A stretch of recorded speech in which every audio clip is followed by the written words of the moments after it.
I'm Tristan Winder in the News 2 streaming studio at the Morning Pulse here on this Thursday, February 13th.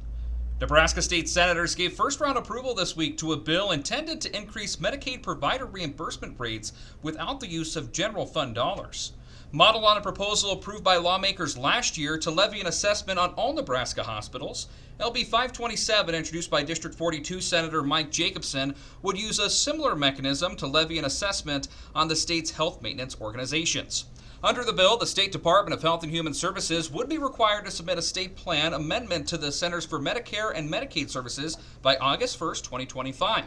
If approved, the state plan amendment would authorize collection of a 6% tax on all non-Medicare premiums written in Nebraska under an HMO certificate of authority that would be collected by the State Department of Insurance. That revenue generated would then be the tax remitted to a newly created Medicaid Access and Quality Fund.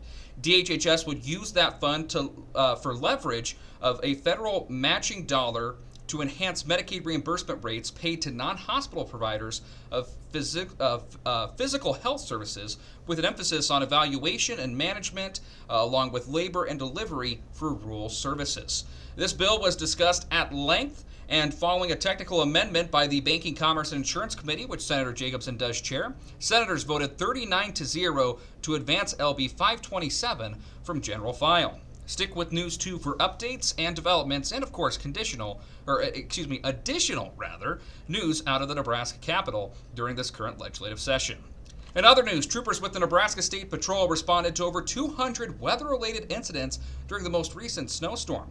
As snow fell across Nebraska, troopers remained quite busy across the entire state, investigating 34 crashes, performing 161 motorist assists, and helping other agencies with 18 responses from the evening hours of Tuesday through Thursday morning's commute. After the bitterly cold start Thursday, frigid temperatures are in the forecast for most of the week and the next week as well. So the Nebraska State Patrol is advising all motorists to be prepared and to be alert to weather. And that's going to be a continual reminder here in the coming weeks as well, as it is winter within Nebraska. So the Nebraska State Patrol is encouraging motorists to have a first aid kit handy, an ice scraper, gloves and hat, phone chargers, blankets, toolkits, extra clothing, extra food, a red flag or bandana, a shovel or a bag of sand, a tow rope, and of course, water. Additional details can be found on our website, knopnews2.com, where you can find that complete list there once again. In our crime tracker this morning, a man accused of attacking a Missouri couple at a rest stop along Interstate 80 near Grand Island last summer, killing a 72-year-old, has been found unfit to stand trial. 22-year-old James Thompson's accused of stabbing and killing 72-year-old Gary Weaver last summer and has been charged with murder, assault, and 5 weapons charges. At a hearing this week, the judge ruled that the individual was incompetent to stand trial, ordering further mental evaluation. Back in October, Thompson did plead not guilty by reason of insanity, and then in December asked to represent himself. Another hearing on this matter is scheduled for mid-April. And the Nebraska economy continues to expand and continues to reinvest into the world of art.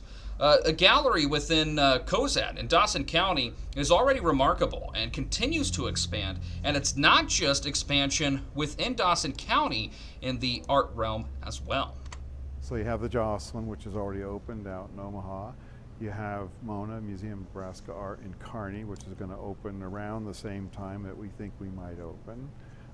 Then you have Bone Creek Ag Museum, which is in David City. They're moving to a new facility. And we're talking about tens of millions of dollars that have been spent with all of us collectively. And speaking of the Museum of Nebraska Art, or MONA, in Kearney, they did announce that they'll be reopening in early May. Following an extensive expansion, restoration, and renovation, MONA will unveil its revitalized historic building in Kearney and its brand new 23,000 square foot expansion, marking its new chapter for Nebraska art and cultural community. MONA has redefined its visitor experience with new spaces, enlarged areas for public programming, enhanced amenities, and improved accessibility. In national news today, a Colorado school district wants a court to block ICE agents from its classroom.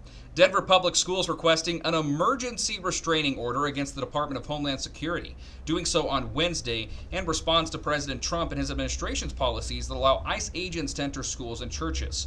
The district superintendent within the school district within Denver, Colorado, says that he did not reach this decision easily. And sticking with other national news, a border agent was involved in a use of force incident overnight in Texas. The incident happened last night around 7 o'clock when an agent from the Fort Brown station was responding to a suspected struggling activity where the agent discharged his service weapon. At least one person sustained a gunshot wound and received medical attention. According to Customs and Border Protections, the agent involved was not injured. The incident is under investigation. That's going to round out the Morning Pulse here on this Thursday, February 13th. Have a great day.